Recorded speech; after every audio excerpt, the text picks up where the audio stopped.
This is Kartik Gautam. Collision of government मैं आपको समझा रहा था, लेकिन वीडियो रुक गया था तो वो हमारा टॉपिक क्लियर नहीं हो पाया था। तो मैंने आपको बताया था कि क्या होता है, जो मेंबर्स इलेक्ट होते हैं वो किसी न किसी पार्टी के होते हैं। तो पार्टी जब मेजॉरिटी ऑफ मेंबर्स में होती है, उसको क्या करता है, प्रेसिडेंट बुलाता है, इनवाइट करता है गवर्नमेंट बनाने के लिए। तो मेजॉरिटी कितना हो गया, टू अप्रॉक्स हो गया 274 मेजॉरिटी। मतलब मेंबर्स टोटल कितने हैं, 543 या 545।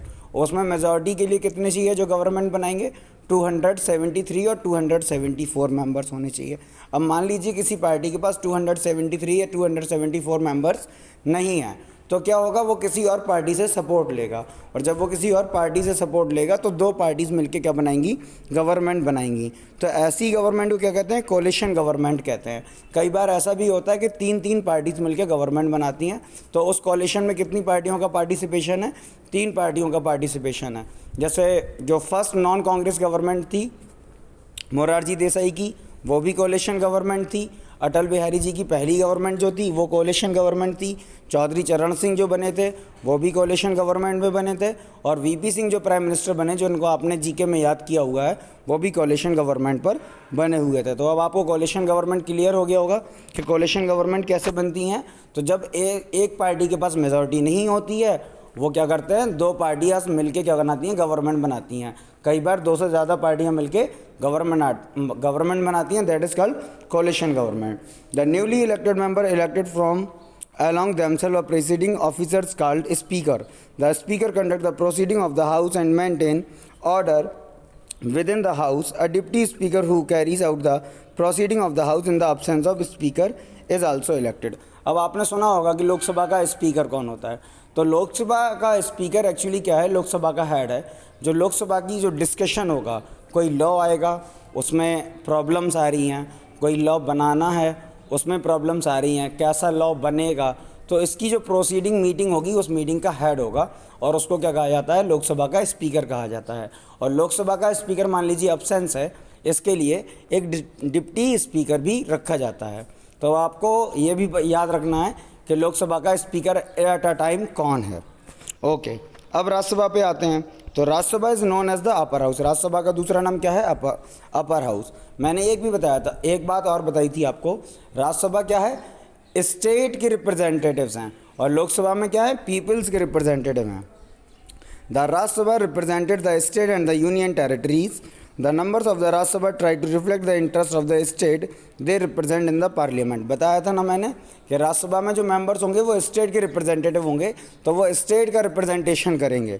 The maximum member of Rajya Sabha is 250। Out of these 12 members are nominated by the president from among the distinguished personalities in the field of literature, science, art and social services.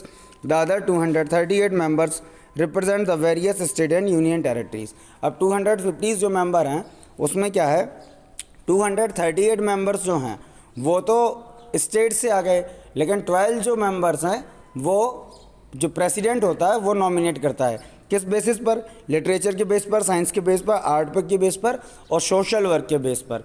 तो ये मैंने nomination आपको कल भी बताया था। अब एलिजिबिलिटी क्या है, तो एलिजिबिलिटी राज्यसभा की लोकसभा से थोड़ी सी ज़्यादा है। क्या, पहले तो एज 30 है, लोकसभा की एज 25 थी, ठीक है ना। She must be citizen of India, India का सिटीज़न होना चाहिए। राज्यसभा में मेंबर बनने के लिए एज कितनी होनी चाहिए, 30 होनी चाहिए, और बैंकरप्ट नहीं होना चाहिए। तो आपने इस तरह राज्यसभा और लोकसभा क्लियर कर लिया। अब इलेक्शन क्या होंगे, the member of Rajya Sabha are not directly elected by the people, ये आपको पता है। They are the representative of the state, hence they are elected by the elected member of the legislative assembly of the state. ये भी मैंने बताया था आपको कि असेंबली के जो स्टेट रिप्रेजेंटेटिव्स होते हैं वो क्या करते हैं, राज्यसभा के मेंबर्स को इलेक्ट करते हैं। The Rajya Sabha is the permanent house and can not be dissolve. Rajya Sabha को इतनी आसानी से डिसॉल्व नहीं किया जा सकता। 1/3 of its member retired every 2 years. हर साल 1/3 मेंबर इसके रिटायर्ड होते हैं, और हर 2 साल में 1/3 मेंबर्स क्या होंगे, इलेक्ट किए जाएंगे। तो रोटेशन जो होता है वो 1/3 के हिसाब से एवरी 2 ईयर्स में होता है। And equal number of member are elected their place. ये बात यहीं कंप्लीट हो गई। Ordinary the term of Rajya Sabha is 6 year. Rajya Sabha का टर्म कितना है, 6 ईयर, और लोकसभा का टर्म कितना है, 5 years. The vice president is the x official chairman of Rajya Sabha. अब राज्यसभा का हेड कौन है? लोकसभा का हेड तो स्पीकर है, तो राज्यसभा का हेड होता है vice president. She presided over the meetings of the Rajya Sabha and regulates इस प्रोसीडिंग। राज्यसभा और लोकसभा दोनों लेजिस्लेटिव हैं, मतलब कि यहाँ पे लॉ बनाए जाएंगे, लॉ को अमेंड किया जाएगा, तो डिस्कशन होगा। उस डिस्कशन को लोकसभा में स्पीकर मैनेज करता है और राज्यसभा में वाइस प्रेसिडेंट मैनेज करता है। The Rajya Sabha elected one of the members as deputy chairman who discharge the function of the chairman in his absence.